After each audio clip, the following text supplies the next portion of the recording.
Saya ingin tantang debat secara terbuka kepada saudara yang mempersoalkan soal istilah irrebuttable presumption of law yang saya sampaikan di YouTube channel resmi pengurus pusat kemarin.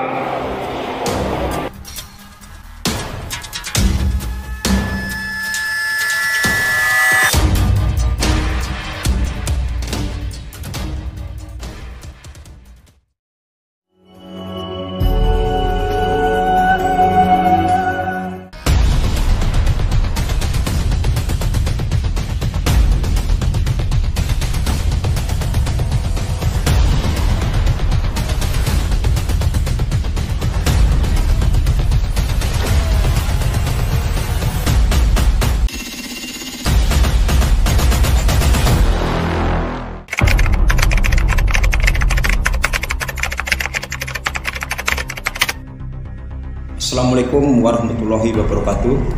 Saya Dwi Sutarsono, Ketua Cabang PSAT Mataram, Nusa Tenggara Barat, yang juga anggota Lembaga Hukum dan Advokasi PSAT. Dalam kesempatan kali ini saya akan menjawab undangan debat Saudara Agus Susilo yang sepengetahuan saya sebagai Ketua Departemen Pembinaan Organisasi PSAT pimpinan Mas Taufik.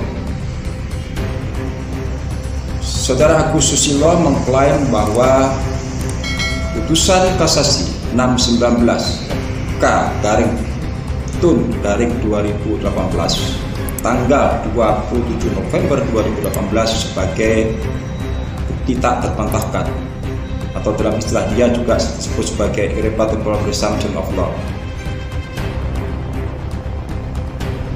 Bukti tak terbantahkan itu dia klaim sebagai keabsahan dari Parlo 2016 beserta hasil-hasilnya.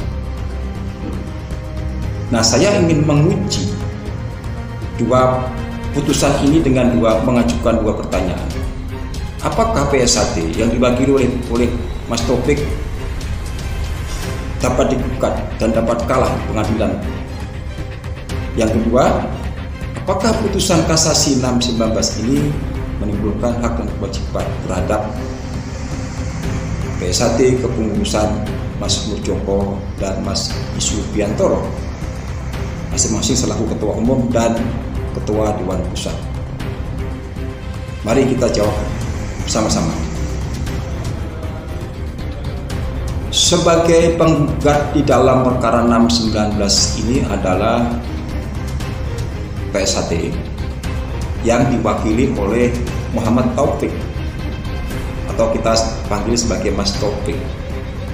Sedangkan tergugat dalam perkara ini ada 11 pihak: Menteri Hukum HAM RI, 7 pengurus cabang PSAT, Perkumpulan Persaudaraan Setia Literatif Pusat Madiun yang diketuai oleh Mas Bagus Risti Dinarwan, PSAT Bilang Bangu, dan PSAT 1922 sebagai tergugat, para tergugat. Adapun putusannya pada pokoknya menyatakan mengabulkan permohonan kasasi dari pemohon kasasi, dalam ini adalah PSAT yang diwakili oleh Mas Taufik. Putusan yang kedua membatalkan putusan PT Tun Jakarta nomor 95/B/2018 PT Tun di Jakarta tanggal 4 Juni 2018 yang membatalkan putusan PT UN Jakarta nomor 74/G/2017 PT UN.JKT tanggal 4 Oktober 2017. Sekarang kita coba untuk kembali kepada dua pertanyaan di depan tadi.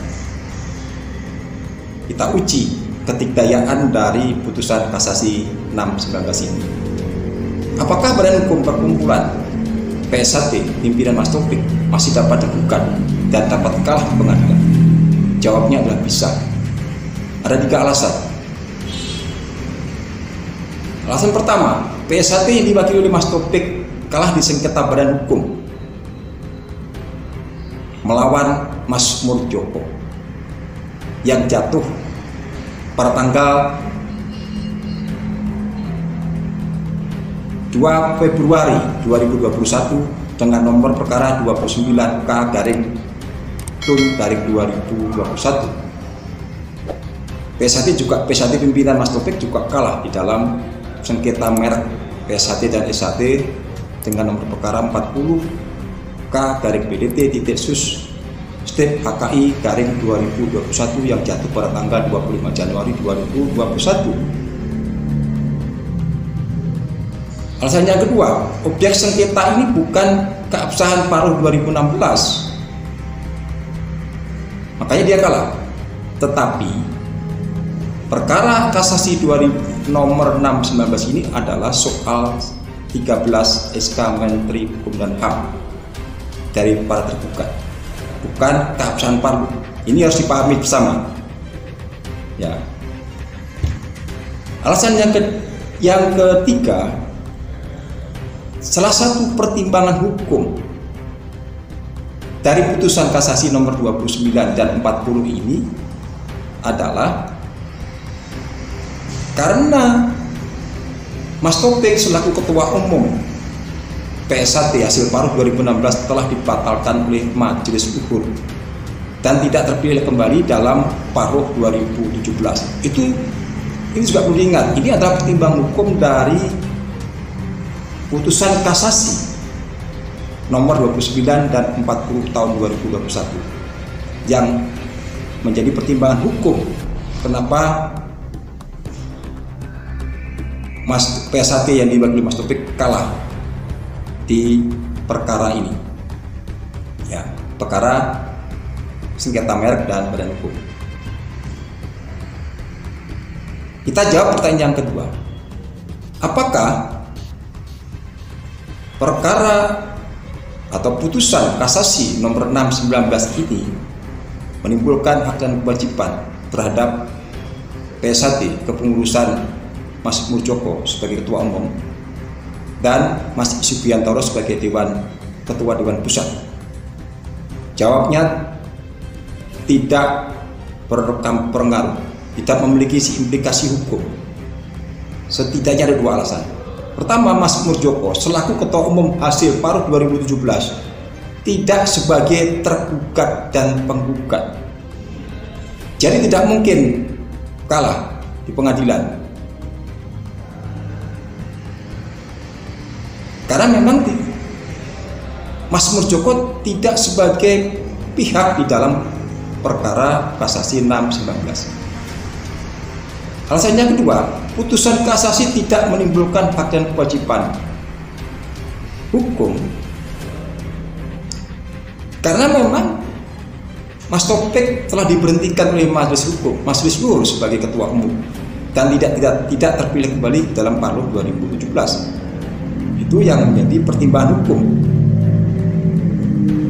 Nah, sebagai penutup dari tayangan video saya ini adalah mari kita bersama-sama memberikan pemahaman hukum kepada saudara-saudara PS1 yang lain dengan pengetahuan dan fakta-fakta hukum yang benar. Cara berpikir kita akan mundur jika kita masih memperdebatkan soal apakah merek itu untuk kepentingan pribadi atau untuk organisasi.